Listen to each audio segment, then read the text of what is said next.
2-3 دن پہلے امریکہ کے اندر ایک ڈاکٹر صاحب، پاکستانی ڈاکٹر نے جو ہارٹ اسپیشلسٹ تھے، انہوں نے ایک وہاں نان مسلم شخص کے دل کو نکال کر اس کی جگہ پہ سور خنزیر کا دل لگا دیا اور ان کا آپریٹ کیا اور ان کے ہارٹ کو ٹرانسپلانٹ کیا۔ تو یہ ایک بڑی دلچسپ سی صورتحال پیدا ہوئی کہ ہیومن ہسٹری کے اندر پہلی بار ایسا ہوا ہے کہ کسی انسان کو خنزیر کا دل لگایا گیا اور اس کی زندگی بچائی گئی ہو۔ تو اس بارے میں کافی سارے لوگوں نے پوچھا کہ کیا یہ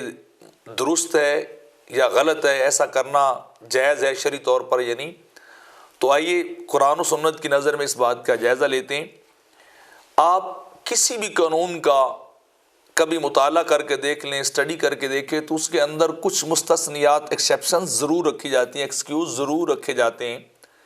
اس کے اندر کوئی نہ کوئی لمحہ ایسا ضرور آتا ہے کہ اس قانون کو اٹھا لیا جاتا ہے، کسی اسپیشل حالت کے اندر اس کو اپلائی نہیں کیا جاتا، یا کسی اسپیشل کنڈیشن کے اندر، ایمرجنسی حالات کے اندر وہ قانون بدل جاتا ہے۔ تو بالکل اسی طرح اگر ہم قرآن و سنت سے اخذ شدہ مسائل اور قوانین اور شرعی اصول و ضوابط کا جائزہ لیں، تو جہاں قوانین شرعیہ بیان ہوئے وہاں ان کے اندر استثناء بھی دیا گیا ہے، کچھ مجبوری کے احوال کا خیال جو ہے ضرور رکھا گیا ہے۔ اللہ رب العزت نے جہاں قرآن کے اندر حرام چیزوں کو بیان فرمایا، وہیں ان کے مخصوص حالات میں جواز کی صورت کو بیان کیا۔ سورۃ البقرہ کے 173 نمبر آیت کے اندر اللہ رب العزت نے ارشاد فرمایا، انما حرم علیکم المیتۃ والدم ولحم الخنزیر وما اہل بہ لغیر اللہ، کہ اس نے تم پر مردار، خون اور سور کا گوشت اور وہ جانور جس کے ذبح کرتے وقت غیر اللہ کا نام پکارا گیا اور حرام کیا گیا ہے۔ اور پھر جو شخص سخت مجبور ہو تو وہ نافرمانی نہ کرنے والا ہو، ولا عادن، اور نہ حد سے بڑھنے والا ہو، تو فلا اثم علیہ ان اللہ غفور رحیم، تو ایسے شخص کو یہ چیزیں کھانے میں کوئی گناہ نہیں ہے اور اللہ بخشنے والا اور رحم کرنے والا ہے۔ تو جہاں انسان کو منع کیا گیا کہ تم خنزیر کا گوشت نہیں کھا سکتے، مردار نہیں کھا سکتے، خون کو پی نہیں سکتے، وہیں کہا گیا فَمَنِ اضْطُرَّ، جو مجبور ہو گیا کسی بھی حالت کے اندر، کسی بھی وجہ سے، اور خصوصی طور پر اپنی جان کو بچانے کے لیے، تو فلا اسم علیہ، اس پر کوئی گناہ نہیں ہے۔ اسی طرح دوسرے مقام پہ سورۃ المائدہ کے اندر آیت نمبر 3 کے اندر اللہ رب العزت نے ارشاد فرمایا فَمَنِ اضْطُرَّ فِي مَخْمَصَةٍ غَيْرَ مُتَجَانِفٍ لِإِثْمٍ فَإِنَّ اللَّهَ غَفُورٌ رَحِيمٌ، کہ جو شخص انتہائی مجبوری کو حالت کو پہنچ گیا اس شرط کے ساتھ کہ وہ گناہ کی طرف مائل نہ ہو، یعنی وہ رغبت کے ساتھ مائل نہ ہو بلکہ کیا وہ مجبوری کی حالت میں ہو، تو فإن اللہ غفور رحیم، اللہ تعالیٰ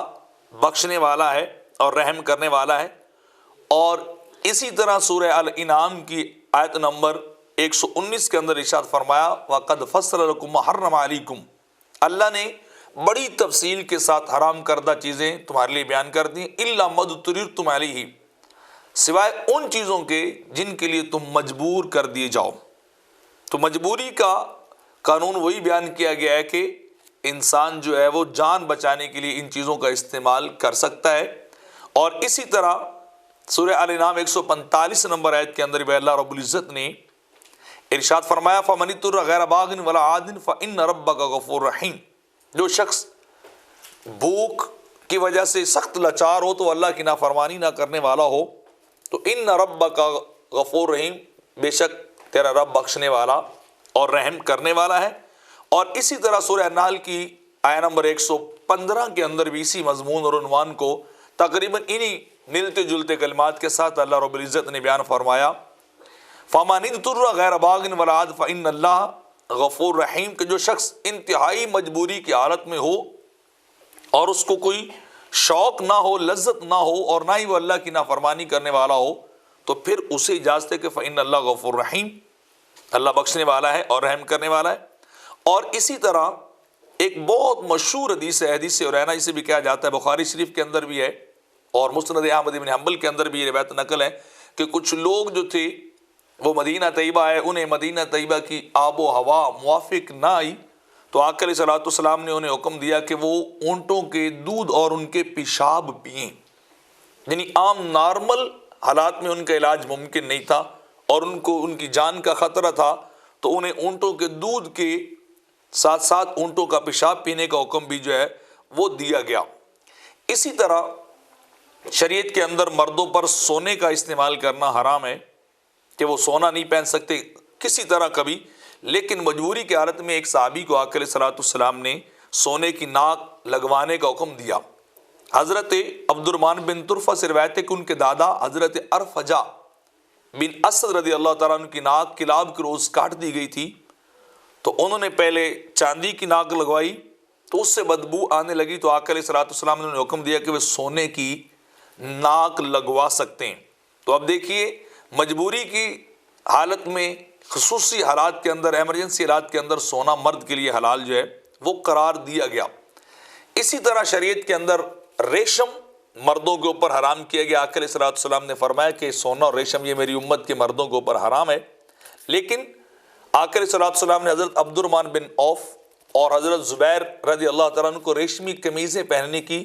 اجازت عطا فرمائی تھی، کیونکہ ان دونوں حضرات کے جسم پر خارش تھی، تو عام حالات میں نہیں پہن سکتے تھے، لیکن بیماری کی حالت میں انہیں ریشم پہننے کی اجازت بھی دی گئی۔ اور اسی طرح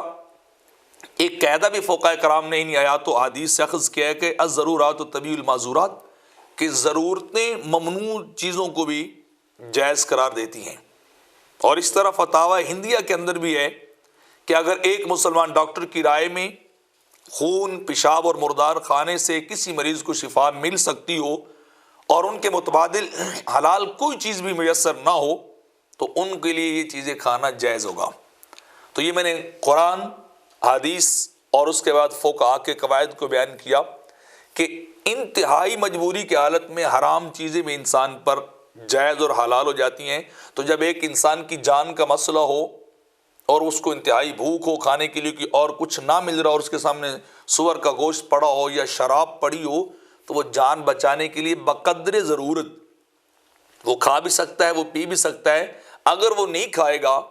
اور وہ شراب نہیں پیتا، سور کا گوشت نہیں کھاتا، اس طرح کی اور کوئی چیز حرام نہیں کھاتا، تو وہ بندہ اپنے آپ کو مارے گا تو خود کشی کرنے والا ہوگا کہ اس نے کیوں نہیں اس چیز کو کھایا جو اس کے پاس موجود تھی۔ تو اسی طرح کسی انسان کی جان کو بچانے کے لیے اس کے دل کی جگہ پہ سور کا دل لگانا یا کسی اور طرح جانور کا یا آرٹیفیشل ٹائپ کا کوئی دل ہارٹ لگانا، یہ اس کی جان بچانے کے لیے جائز اور ضروری ہوگا، تاکہ وہ بندہ خودکشی کی طرف نہ جائے اور اس کی جان جو ہے وہ ضائع نہ ہو۔ تو اس طرح دل جو لگایا گیا وہ جائز، اگرچہ وہ غیر مسلم یعنی عیسائی کو لگایا گیا، تو اگر وہ کسی مسلمان کو لگائے تو مسلمان کے لیے بھی یہ چیز جائز ہوگی۔